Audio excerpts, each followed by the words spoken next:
we're sitting down, we're having a great dinner. We're just going back and forth. We love talking about the gospel. But then she goes, I gotta admit, there's some moments in the Bible where it's like kind of hard to swallow that God would do something like that.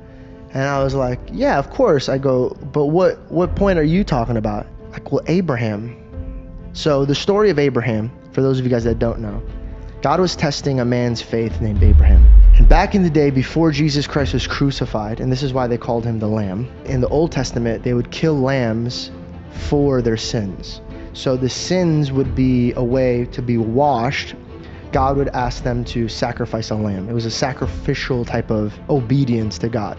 Why they had to do that is because the blood washes away the sins.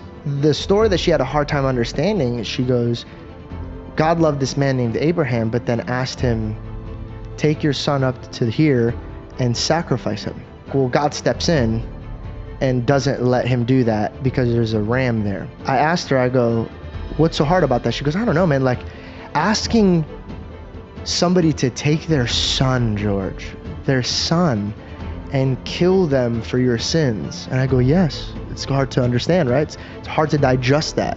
And I go, but isn't it gracious that God stopped him, had an angel grab his wrist and say, don't touch the boy.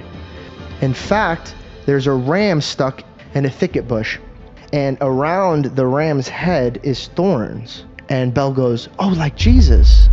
And I go, yes. And I go, but you just said how hard it was for you to ask a man to lay down his son's life. They technically deserved it. They did the sin.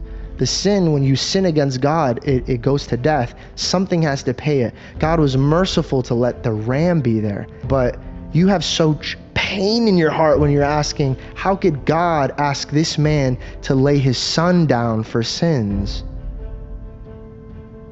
And that's when I said, but that's what Jesus did. God sent his only begotten son down, his only son, to lay his perfect life down for the iniquity that we have caused.